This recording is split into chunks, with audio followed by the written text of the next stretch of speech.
President Reagan described the Soviet Union as the evil empire.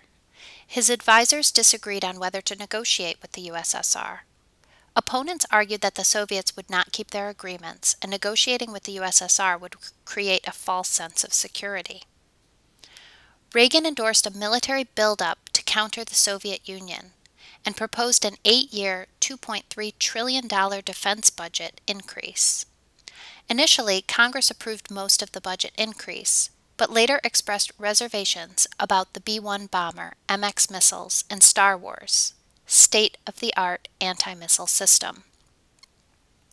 The president pushed capitalism over state regulation of the economy and foreign policy.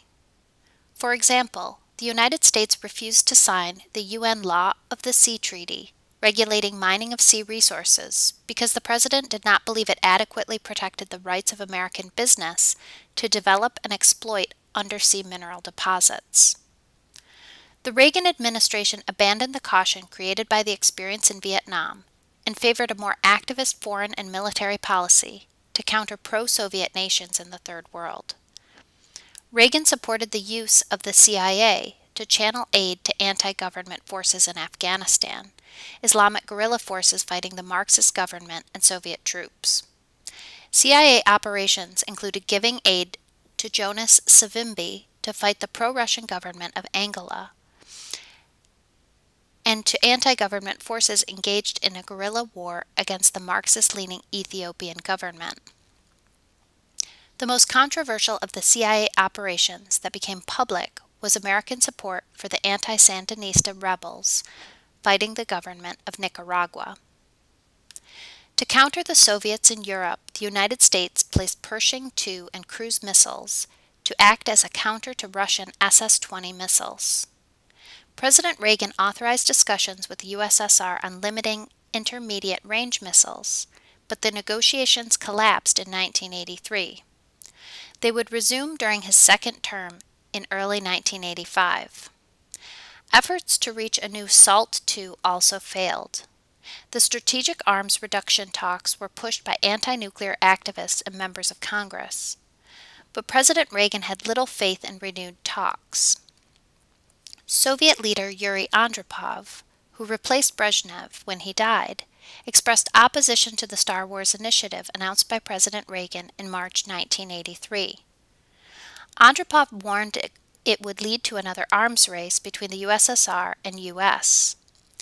Many of our European allies also expressed reservations about the Star Wars proposal for the same reasons. Arms control negotiations remained troubled during the first administration of President Reagan. The President and Congress suggested a build-down strategy in mid-1983 to reduce the number of nuclear weapons, but nothing developed from this proposal. Soviet-American relations remained cool because of the failure to agree on arms limitations, and the September 1983 shooting down of a South Korean jumbo jet by the Russians. 60 Americans, including a congressman, were killed, and the Soviets refused to apologize. A total of 269 people died, and the Russians argued that they shot down a spy plane and were justified in killing so many civilians. Then in November, the Soviets walked away from arms limitations talks when the U.S. began to deploy the Pershing II and cruise missiles in West Germany and Great Britain. As one Soviet official put it at the end of 1983, Soviet-American relations were, quote, white-hot, thoroughly white-hot.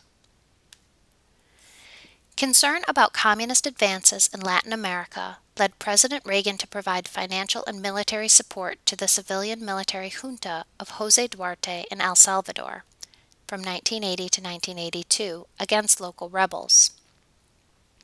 Under President Reagan, American policy shifted from support for land reform in El Salvador to providing counterinsurgency military assistance. President Reagan justified American support for authoritarian regimes like Duarte's as a better alternative to a left-wing or communist regime. President Reagan made clear he would not allow a second Cuba in the Western Hemisphere. To bolster the Duarte regime, we sent in military advisors to train the military.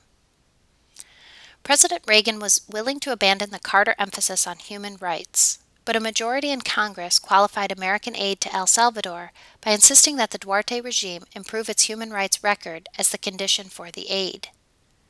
In 1982, Duarte was replaced in elections by the more conservative and nationalist Alvaro Magana, who ended discussion of land reform.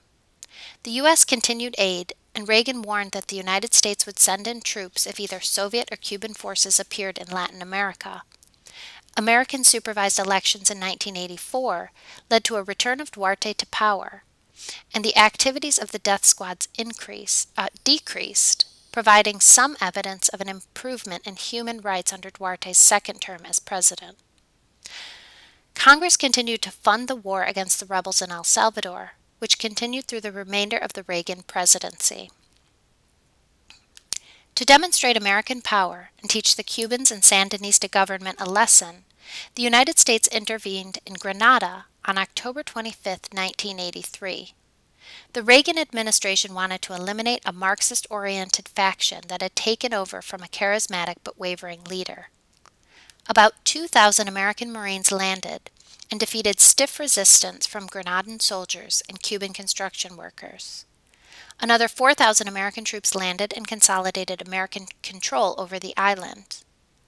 American casualties totaled 134, including 18 dead, and the Grenadan and Cuban casualties totaled 396, with 69 dead. While this was a clear American victory and displaced a pro-Cuban government on the small Caribbean island, it did not seem to have an impact on Cuba or Nicaragua. In 1984, the Sandinistas consolidated their control of Nicaragua with the election of Daniel Ortega as president. The following year, Ortega imprisoned political enemies, silenced opposition press, and moved closer to the Soviet Union and Cuba. President Reagan's response was to try to increase aid to the anti-Sandinista rebels to overthrow Ortega. The president denounced the Sandinista government as a communist totalitarian state. American warships were sent off the coast of Honduras and Nicaragua as a further warning. President Reagan ran into opposition from Congress on providing the amount of aid he wanted for the Contras. In response to the lukewarm support in Congress, the president announced the Reagan Doctrine in his December 1985 State of the Union address. The president declared that he would support anti-communist freedom fighters and would use the CIA if necessary to help unseat communist-oriented governments. This way we could defend democracy and freedom. In March 1986, Reagan appealed for more aid to the Contras, and Congress approved $100 million in non-lethal aid. Meanwhile, after Iranian-backed terrorists in Lebanon seized 6 Americans, the Reagan administration opened up indirect talks to release the Americans. The United States sent some military supplies to Iran via Israel to get the release of the Americans. President Reagan authorized sending National Security Advisor Robert McFarlane to Iran to secretly negotiate a deal with the Iranian government to pressure the Lebanese militants to free the Americans in exchange for the military aid. As part of the process of selling arms, the United States used funds collected to indirectly channel to the Contras in Nicaragua, fighting the Sandinista government. Colonel Oliver North oversaw the clandestine operation. The Iran-Contra affair became a political issue during Reagan's second administration. Congressional investigations looked into the details of the Iran-Contra affair. In the end, McFarlane pleaded guilty in March 1988 to lying to Congress, and North was convicted in 1989 of giving false information to Congress. Neither went to jail, but Admiral John Poindexter, McFarlane's successor, was convicted in 1990 of conspiracy, obstruction of congressional investigations, and lying to Congress. The court sentenced him to a prison sentence, the only one connected with the Iran-Contra affair, to serve prison time. Peace remained elusive in Central America. President Reagan refused to endorse an effort of Costa Rican President Oscar Sanchez in 1987 to broker a peace agreement involving the various armed groups in El Salvador and Nicaragua. President Reagan did not want to tolerate the continued existence of the Sandinista government in Nicaragua, which he viewed as too left-wing. The negotiations appeared near a positive outcome in spite of American opposition, but the 1988 elections in El Salvador replaced Duarte with an extreme right-wing candidate who scuttled continued negotiations. Civil war in Central America continued as President Reagan left office in 1989.